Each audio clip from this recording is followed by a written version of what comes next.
예, 이번 시간에는 체인업을 리스폰서블리 패턴과 빌더 패턴에 대해서 알아보도록 하겠습니다. 먼저 그 체인업을 리스폰서블리 패턴에 대해서 알아보기 전에 이런 소스 코드를 먼저 한번 보도록 할게요.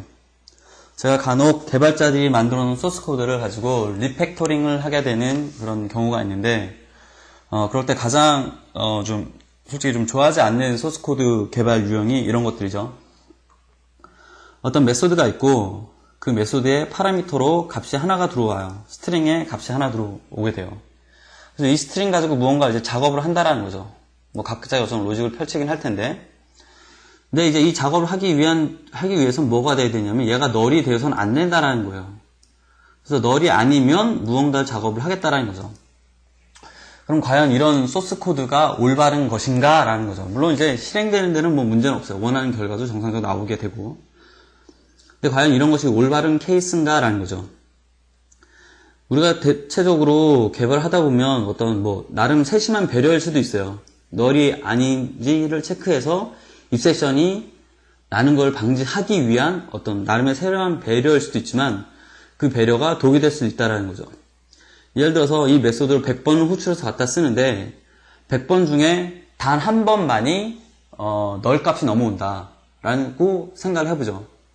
그리고 그런 케이스가 또 대부분이고 널이 아닌 경우가 실질적으로 봐도. 근데 어쨌든 100번 중에 단 한 번만 널 값이 들어오는 어떤 그런 확률을 갖고 있다라고 보고, 그럼 그 한 번을 위해서 이렇게 다 검사를 하는 것이 올바르냐라는 거죠.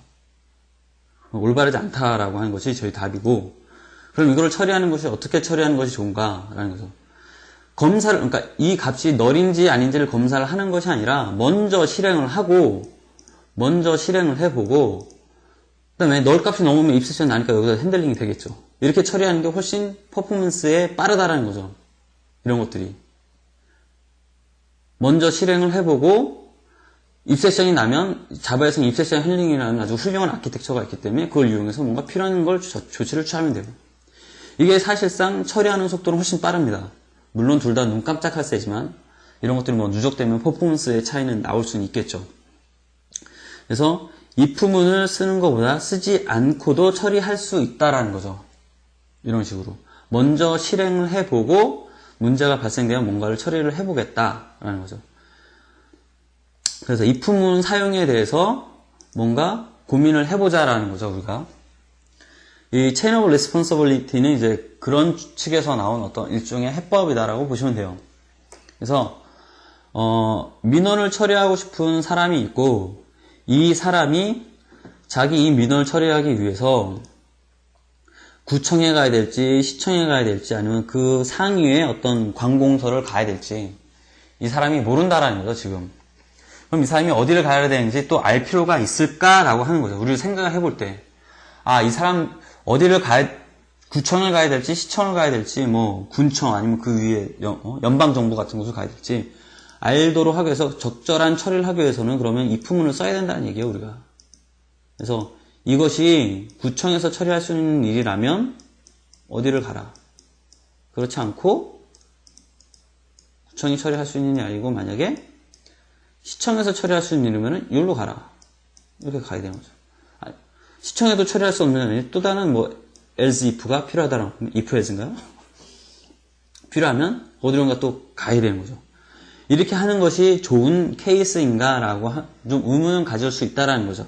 그래서 말씀드린 거를 좀 더 확장해서 생각을 해보면 if else를 사용해서 어디로 가야 될 것인가를 명확히 아는 것이 아니라 일단 민원을 처리하러 아무 데나 가요.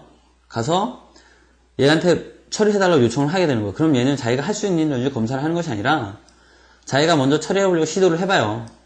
시도를 해보고 되지, 이거 내가 처리할 수 있는 일이 아니구나 라고 하면 자기와 연결되어 있는, 체인으로 연결되어 있는 좀 더 상위 기관에다가 요청을 해보는 거죠. 여기서도 마찬가지로 처리를 먼저 한번 시도를 해보고 그렇지 못하면 또다시 체인으로 연결되어 있는 무엇인가를 연결을 해요.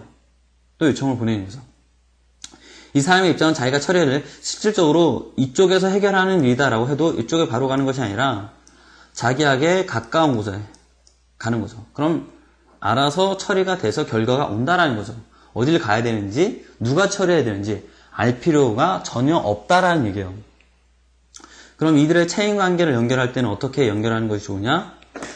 물론 가장 많은 퍼센테이지를 차지하고 있는 곳이 가장 앞에 서는 게 가장 좋겠죠.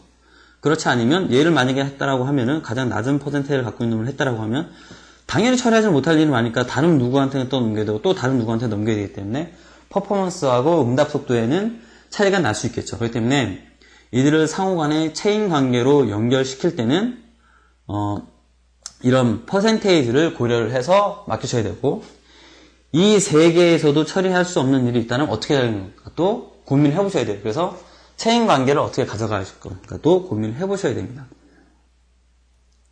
그래서 우리 책에 있는 예제를 보면은 그래서 이것을 사용하고자 하는 측에서는 딜러라고 하는 앱스트랙 클래스를 노출시켜서 안에 것들은 어떻게 되는지 알 필요 없고 내부적으로만 그 set next 딜러라고 해서 내가 처리할 수 없다. get next get solution에서 솔루션이 있나 보고 솔루션이 존재하지 않는다라고 하면 다음 딜러, 그러니까 체인으로 연결되어 있는 다음번이 누군가를 불러오는 거죠. 그럼 그걸로 설정해주기 위한 set next 딜러라는 API도 존재하고 이런 식으로 해서 사용자가 어디를 가야 되는지 누가 호출했는지 알 필요 없이 그것을 은닉시키면서 사용할 수 있게끔 if else 구문을 사용을 줄일 수 있는 이런 유용한 패턴이 Chain of Responsibility 패턴이 되겠습니다. 네, 본책에 Chain of Responsibility하고 같이 연결되어 있는 빌더 패턴을 보도록 할게요. 예, 그럼 이어서 Chain of Responsibility 패턴하고 같이 설명하고 있는 빌더 패턴에 대해서 알아보도록 하겠습니다. 우리가 건축물을 지을 때 건축물의 유형에는 어떤 조그만 집이 될 수도 있고 이런 탑이 될 수도 있고 아니면 빌딩이 될 수도 있다라는 거죠. 그러나 얘들을 짓기 위해서는 건축 허가를 받고 땅을 파서 기초를 닫고 그 위에 철골을 세워서 시멘트를 바른다거나 하는 이런 일련의 그 절차들을 통해서 빌딩을 짓고 탑을 짓고 일반 집 하우스를 만들게 될 거예요. 어떤 유형이 되든지 간에 이렇게 짓는다라는 거죠. 이렇게.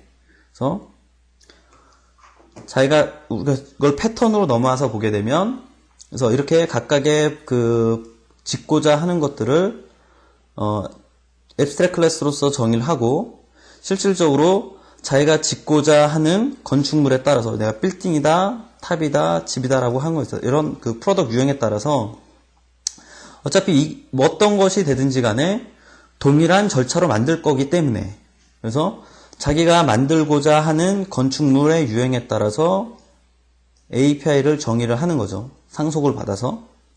이 빌더 클래스에는 이렇게 필요한 API들만 정의를 해놓고 절차를 정의해놓는 API들만 정의를 해놓는 거죠.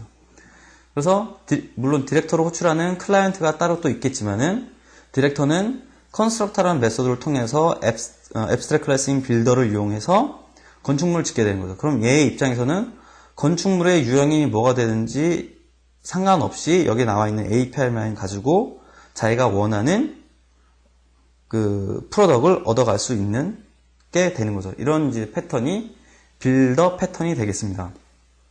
그래서 먼저 이런 것들을 정의를 하겠다라는 거죠. 정의를 하고 그것들은 각각의 프로덕트에 따라서 달라질 수 있기 때문에 하위 클래스에서 상속을 받고 디렉터는 컨스트러라는 그 간단한 명령 하나로서 각각의 다양한 프로덕트를 얻어낼 수 있는 이런 식의 패턴이 빌더 패턴이 되겠습니다. 그래서 우리 책의 예제 소스에 보면은 그래서 빌더 클래스에 해당하는 추상 클래스에 내가 UI를 그리기 위해서 필요한 API들을 정의를 했고 그 다음에 디렉터 클래스에서는 지금 보시는 것처럼 빌드라는 API를 호출해서 만드는 거죠. 얘들도 안에 보면 빌드라고 하는 건 요렇게 해서 만든다라는 거고 각각이 만들고자 하는 프로덕트에 따라서 다 달라질 수 있다라는 거죠. 그렇지만 빌드하는 거는 변경되지는 않을 거예요. 그래서 실질적으로 여러분들이 이게 지금 UI를 그리고자 하는 거잖아요. 그래서 컬럼을 그리고 안에 컨텐츠를 꾸미고 그 상위 컨텐츠 페인에 그러니까 컨테이너죠. 컨테이너는 모든 값을 지우고 새로 만들어진 뭐 테이블을 갖다 붙여라. 이게 빌더가 되는 거죠. 이런 식으로 하게 되면 새로운 UI가 만들어진다는 거죠. 컨텐츠를 컬럼들을 만들고 그 안에 들어갈 컨텐츠를 붙여서 얘들을 컨테이너에다가 갖다 붙여라. 이렇게 만들어진 애를 갖다 붙이면 된다라는 거죠. 그러면 이렇게 UI가 만들어진다라는 얘기예요. 이게 내가 필요한 UI를 만드는 것을 이렇게 정의하고 그것들을 각각이 만들고자 하는 UI의 프로덕트 타입에 따라서 정의를 하면 이렇게 만들어진다는 거죠. 이 빌드라는 요놈은 바뀌어야 될 이유는 없을 거예요. 이 강의를 듣고 계신 분 중에서도 보면은 뭐 아이폰 애플리케이션을 개발을 하고자 하시는 분 또는 공부하고 계신 분도 계실 텐데 실제로 보면 이 빌더 패턴이 적용되어 있는 것 같아요. 물론 이제 제가 소스 코드를 뭐 봐야 아는 거겠지만 실질적으로 그 아이폰이라든가 이런 거 개발할 때 보면은 이런 식으로 되어 있어요. 하위 클래스를 우리에게 주고 그 하위 클래스는 상위 클래스에 정의되어 있는 이렇게 API를 정의하는 거죠. 각각의 것을 컬럼을 만들고 컨텐츠를 만들고 그럼 이 조합들을 만들어서 하는 건 뭐냐면 그 상위 클래스가 되는 에 대해서 정의가 돼 있어서 호출해서 가서 쓰게끔 돼 있어요. 그래서 이 빌드업 그 패턴을 이해하시고 혹시 아이폰이라든가 이런 거 개발하실 때 UI를 왜 이 클래스가 이렇게 되어 있는가를 보시면은 만약에 예전에 몰랐다라고 하시면 이 빌드업 패턴을 공부하시고 보면은 아이폰이라든가 안드로이드 같은 데서 UI를 만들 때 왜 이렇게 무언가 상위 클래스를 상속을 왜 받아야 되는가, 그 상위 클래스에 정의되어 있는 메소드를 내가 왜 오버라이딩해서 해야 될 것인가, 디렉터가 걔들을 호출해서 이렇게 그리기 때문이라는 거죠. 그래서 이런 것들을 좀 알고 보시면 좀 더 쉽게 친근하게 다가갈 수 있을 것 같습니다. 예, 감사합니다.